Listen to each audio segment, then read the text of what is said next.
What? No, I'm not going to use mascara on my chest hair.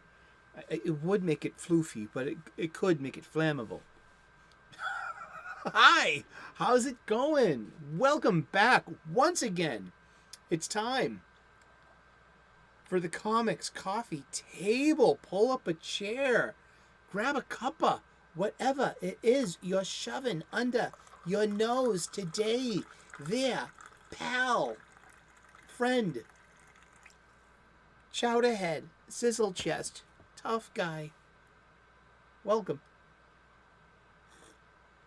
Ooh, there we go. Yay. Oh, fresh cup of coffee. Look at that. You see that steam coming off of that coffee? Freshly brewed. What do you got in your cuppa? Let me know in the comments section. I'd like to know. Here at our comics coffee table, where we meet daily, 3 p.m. U.S. Eastern, daily that is, we talk about comic books. We love comic books. If you love comic books as much as we do, you are in the right place at the right time. 3 p.m. U.S. Eastern daily. If you can catch the live chat premiere, you're going to be with a good group of folks talking about, you guessed it, comic books. But you can also continue this comic book shop-style conversation in the comments. Keep them coming. And if you're new to the station, which you may be because there's a lot of new subscribers, think about turning on those notifications. Smash that like button. And if you're just tuning in, you can subscribe too. Make it a part of your day. And thank you so much for showing up. We like to rebox, reboard, and rebag my entire collection. That's what we're doing this year. And along the way, I am wrapping my head around the magical world of grading comic books and of pricing them. Come on, have you ever looked at your collection and been like, how much is this actually worth? And how, you know what I mean? Just like, how much? After seeing all the dollar bins at all the conventions, you're like, would this actually be worth even its cover price? Who knows? It's just, that's what makes it that speculator game. I'm not part of that. I'm interested in it. I'm interested in learning more about it. There are links in the description to both of these publications. My parents gave me these for Christmas last year, so I dedicate this season to my parents. Thank you very much. I love you. And you can also get these at your local comic book shop. You can ask if they're on the shelves. This is the Overstreet Guide to Grading Comics. It's going to break down the 10-point rating scale. There is a firehouse down the street from my flat. Come home safely, gals and guys, and save everyone. Yeah, exactly. God bless you. Come home safe. And the first responders, hello. And the price guide too. I mean, I'm starting to get this every year now. This is really good stuff. So yeah. Also, while I'm at the comic book shop, which I go every Wednesday now, since I'm rebagging, reboarding, reboxing the entire collection of mine, which sorely needs it, I'm getting my supplies there. Boxes, boards, and bags. I'm spending my money there because they need it the most. I could be getting these at a big box store or my online supply chain where, the one with the free shipping and the built-in movie network. And I could be getting a discount too. But, I mean, I want to support local businesses. My local comic book shop is a local business. It's a mom and pop brick and mortar shop. They need my patronage. They need your patronage. If you're a comic book collector or an accumulator like me, chances are you need supplies too. So spend your money at your local comic book shop. That's, my amplification of my truth, my evangelism here on my pulpit. Get thine ass back to thy comic book shop. Spend thy ducats there. Tithe, make the donation. If you're not putting into a donation plate every Sunday, why don't you buy some snugs from your LCS when you're picking up your new releases? When you get in your pull list, be like, do I have boards at home? Do I want to be like Sully and suffer spine roll on every single one of my funny books? therefore making them like eligible for the dollar bin and not retaining even their cover price. It's a tough game if you want to get into this. You need some thick skin and some skin in this game. Yes. Oh, yeah. But yeah, so this year, yeah, like I said, we're reboxing, reboarding, rebagging the entire collection. Let's get to it. It's Tank Top Tuesday, if it's about it. You know, something for the ladies or the discerning gentlemen. We don't judge here, you know, especially during Pride Month. You know, that's just like, that'd be wrong. You know what I mean? I'm not even making fun of anyone. I'm wearing a tank top, trying to get ratings, clicks, metrics. How you do it? And conversation, which is the most important thing. What's going on today? We're reboarding. I need to remember to get Snugs tomorrow. Hugs for Snugs, dude. Hugs for Snugs. That's right. Pika, why didn't you bring up our notes? What is going on here? What could be 1 year later? It was like, what, my last date? 1 year later. What? Come on, Pika. You know it's been longer than that. Don't fool. But yeah, so what's happened here? Well, we're going through my Green Lantern funny books. We like looking at them. We like looking at the ads. We like looking at the indicia. We're coming at these, you know, not just as stories and superhero funny books, but the periodical publication, the industry. I mean, and how it's changed. I mean, it's changed a lot. Ooh, Ivan Rice. You know, we take one bag and fill it full of your discarding bags, so you don't slip and fall in them. Like, you know, like, we're not going to talk about that. We're not going to talk about that. We're just going to warn people. That's your PSA. The more you know. There we go. All right, issue 10 and 11. What is this? What is this? Let's see. Trade dress. Trade dress is a trademark law that protects the look and feel of a product and distinguishes it from other similar products. This can include, but is not limited to, identifying features such as shape, color, and design of a product or a product's packaging. Indeed. This is product. This is the packaging. This is its label. And this is its identifier. This is a form of trade dress, yeah. And this is 1 year later. What does that mean for us? What's happened? A whole calendar year has passed in the DC made-up universe. The Marvel, the new Earth it is now. What happened was the Infinite Crisis. We've done plenty of stuff about crisis stories. We're gonna go back to the Crisis long box when we're done with this, and this is plenty of floppies that need to be evaluated and bagged and boarded. The Infinite Crisis was in 2005, 2006, and it was the summer event, the crossover event, and it brought back a limited 52 Earth multiverse. Before that, there was only one Earth. Because before that, there was an infinite amount of Earths. You paying attention? Are you taking notes at home? I love these DC stories. See, I love Marvel and I love DC. And I love DC for completely different reasons. And it's because they had the original multiverse. And I love these crisis stories.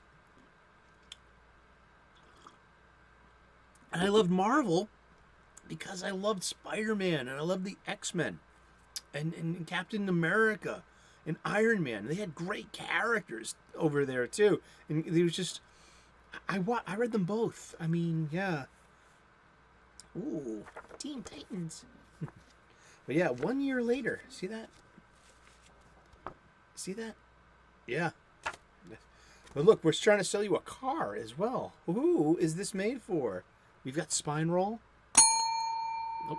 Yep, it says this won't be near mint at all, but still, that's fine.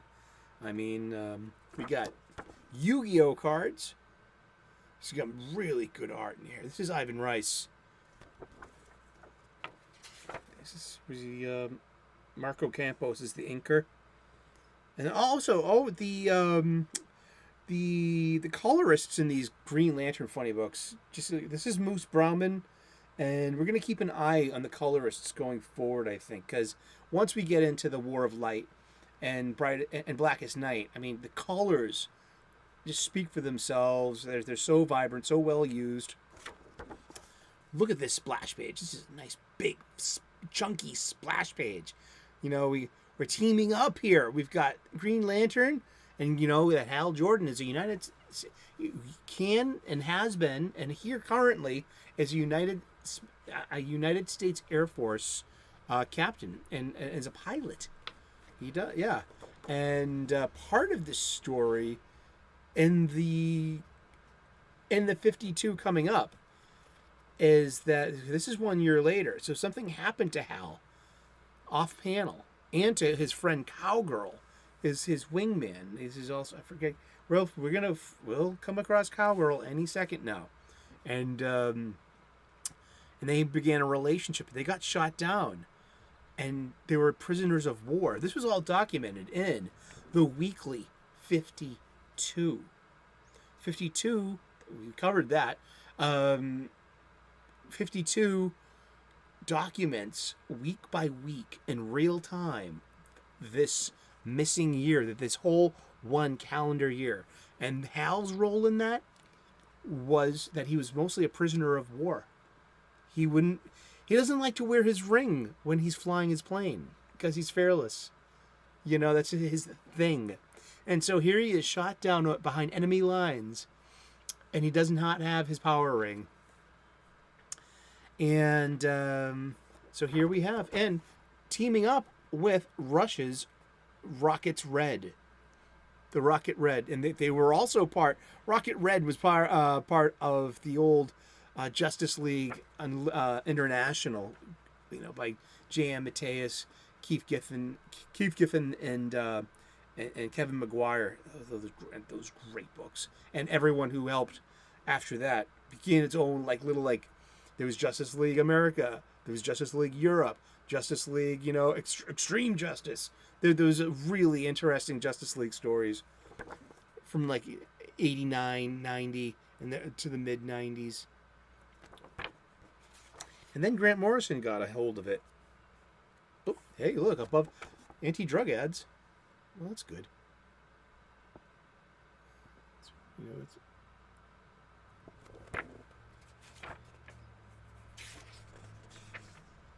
uh-oh. Back when, yeah, see, he's waking up in the middle of the night. Cowgirl. Because now we're starting to get a glimpse of, you know, what happened to Hal. It's a mystery in a box, and it's being opened, and it's not going to be like unfulfilled mysteries here. No. We're getting this full disclosures parsed out over issues, you know. Oh, man. These Dragon Ball games. This was for PSP, PlayStation Portable. Shin Budokai. Come on, we all know that. I'm a big fan of those Budokai games. There was always a stack of video games on our coffee table. This is great. See? Okay. Look at that. It's a morning after. Thanks for an amazing evening, Hank. It's Hal, and you're Jennifer, Julie. and here comes Ollie.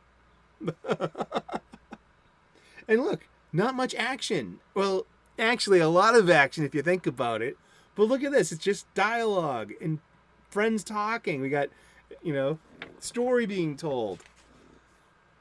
Look at this. 2 more pages. No action. That's fine. Why? These are the melodramatic moments that propel. This is why we love these characters, these two together. These hard traveling heroes. These two friends. They've been, you know, great relationship over the years, those two. This is Arkillo. I love this. The planet Vorn. You have and this is the first inkling that we get that people are being summoned. Look at that. It's got the quote unquote voice of our ring, but it's in yellow. And instead of saying you have the ability to instill great to have great willpower to overcome fear, you have the ability to instill fear. And Arkillo is basically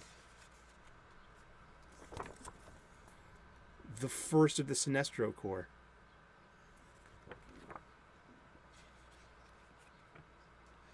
Oh, and here's Cowgirl. Yep. Yep, and there were see that link, that chain link in his hands. Those are their memento of their cuffs, of their handcuffs and chains.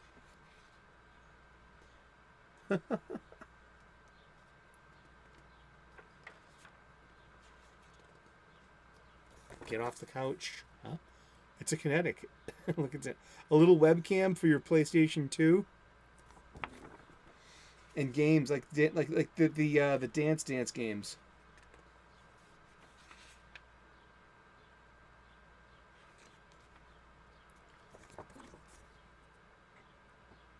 Great page. Look at that. Look at that onomatopoeia.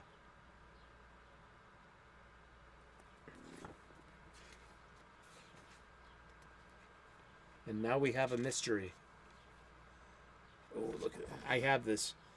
The original Planet of the Apes. Oh, get your stinking paws off me. More video game ads, anyone? So yeah, 1 year later, I mean, yeah. Let's get to it. Let's board your funny book, Sully. You're taking forever. I know.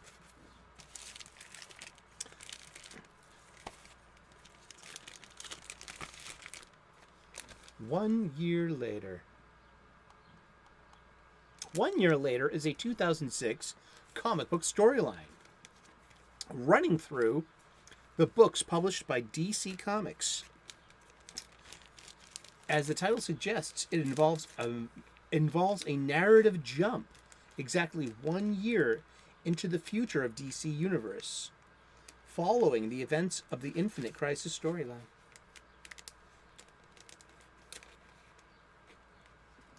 To explore major changes within the continuities of the many different comic books.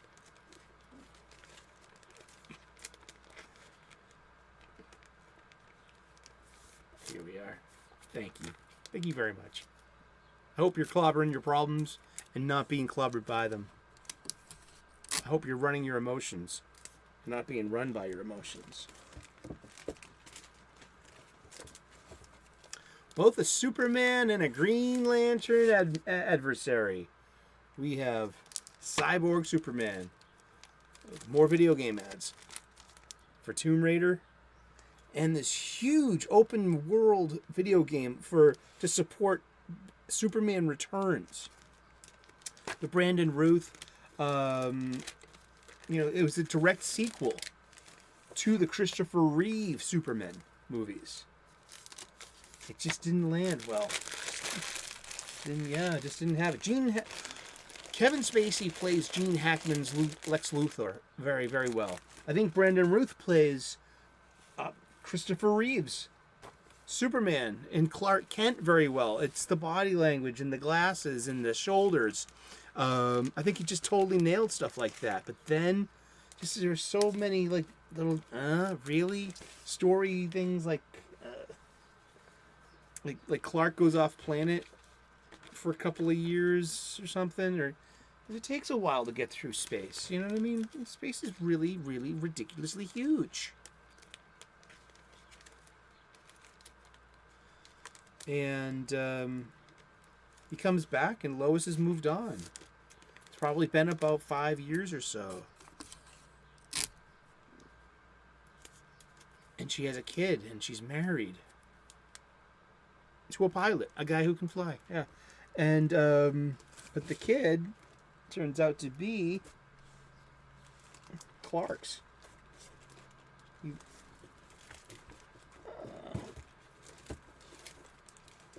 Here we go. Something mixed in. And this went 5 issues, and I only got the first 2. But this was from, this is Green Lantern Corps Recharge.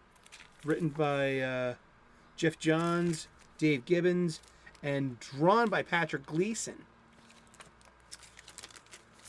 And later, this will be Patrick Gleason sticks, but he gets Peter Tomasi to write. So there's this great team up of Peter Tomasi and Patrick Gleason. It might start here in Green Lantern Corps.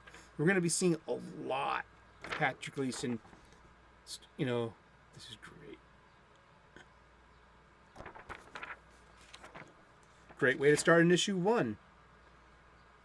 But hey, look, it's the dangers of space. What happens here? The Green Lantern gets pulled into a singularity. But can light escape it? Well, we know that now that, you know. Yes.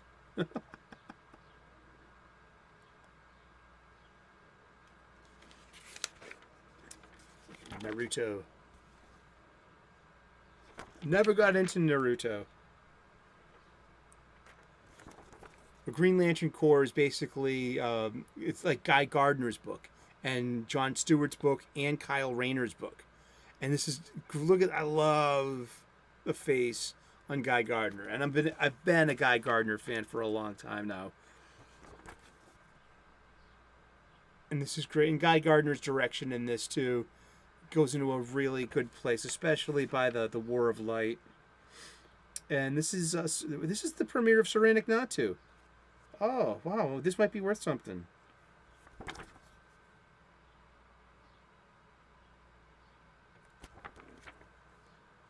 Or is that serious? I believe so.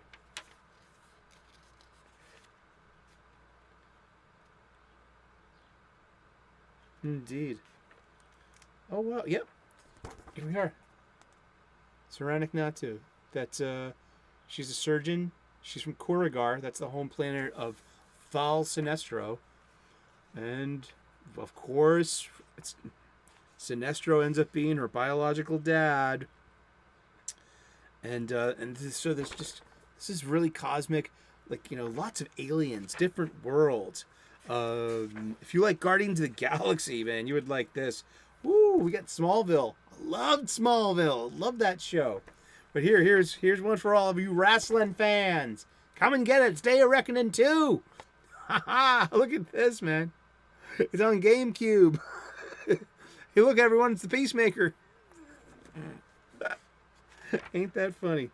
And look, hey, it's the Mountain Dew Sports. It's coming to you. The Dew Action Sports Tour. Now get back in the van, kid. It's Oa, the center of the galaxy. Or is it the center of the universe? Oh, it's the center. They're the guardians of the universe, but I think it's the galaxy. One of my favorite Green Lanterns. It's his name's Greet. He's the chef of Oa, and Guy's always disappointed with his cuisine of trying to reproduce Earth cuisine. So yeah, that's R&DC colophone. December 2005. Yeah, I only got the first 2 issues of that, so for Green Lantern, you had Green Lantern Corps. Green Lantern supports its own crossovers. It's a really good, yeah. Green Lantern is actually getting another second title again. See, we have dings. Dings! We've got Spine Roll, of course we do, and a little bit of a corner there. To the dollar bin with you. Seriously. Why are you even getting a board in a bag? I don't know. Well, let's look it up in the book real quick. This is the first appearance of Saranic Natu, who becomes a Green Lantern and then becomes the inheritrix of Sinestro in the Sinestro Corps. She's got a pretty decent story. And she was also a love interest of Kyle Rayner. Because Kyle is a cape chaser. He gets his girlfriends at work. That's right. Okay. Let's look this up. Green Lantern Core Recharge. Here it is. Right down the bottom of the list. Interesting. Green Lantern Core Recharge, November. Yep. Issue 1 would be worth $4 if it was a 9.2. See that? 9.2. And that's like the first appearance of Serenic Natu. So there we go. That's a first appearance that not worth much. Well, because maybe it's because the character isn't, I don't know. I'm just still trying to figure this stuff out. But yeah, this stays together with it. Let's see what we got Kryptonite Lock. We got nerds. We got candy. We got an Ethan Van Sciver cover. We got these wonderful Ethan Van Sciver covers.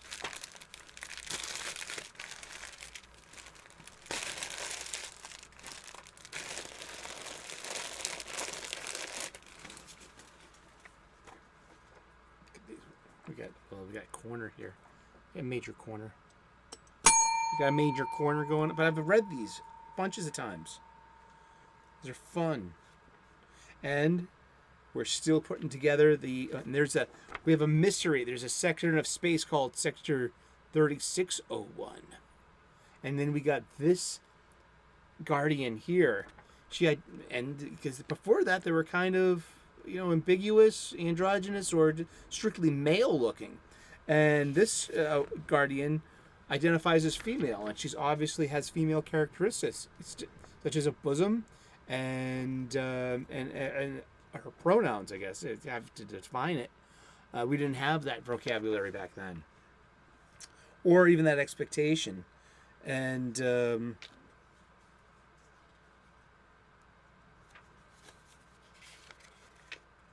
hey, look, bend it like Beckham. There you go. Body, here, I got goals. I want to diet. Hopefully look at that page. Wow. We got the Cordians. This is the antimatter universe of Cord. That's originally where Sinestro's yellow ring came from. Sinestro was a Green Lantern of Corrigar. All right, and he ran a tight sector. He ran like the flawless sector. Everyone looked up to him until they all found out why his sector ran the way it is. Because he was a fascist totalitarian dictator on his own home planet. Because he was made to resemble fascist dictators of the 20th century. That was the whole point of it. And it was to, use fiction as a way to, hey, this happens on Earth. Let's see, let's apply this, to a different, an alien. Let's apply this in science fiction. And so Sinestro got found out. He was banished from the Green Lantern Corps, and he was sent to the antimatter universe of Cord, where he got his yellow power ring. But here comes Earth's I don't think that the antimatter universe of Cord is not the same thing as Earth 3's universe. Why is it? Because that's the reverse universe. No, it's just the antimatter universe. So shouldn't there be an anti-Earth there? Shh. I don't really know. But yeah, so that 1 year later, we lose that about 4 months in. That's fine. Oh, look at this Ethan Van Sciver cover again. We get the team up with Alan Scott, the original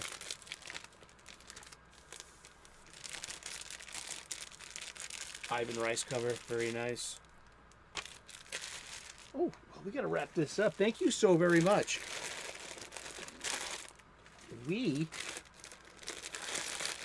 have been talking about comic books. And we are going to talk about comic books every day for the rest of the year.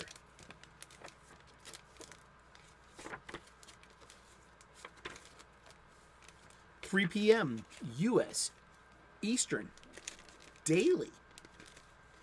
It's been my honor to host Tank Top Tuesday. It used to be Tank Top Saturday, but Tank Top Tuesday sounds a lot better. You know, the old-fashioned Mighty Marvel magazine alliteration works for me.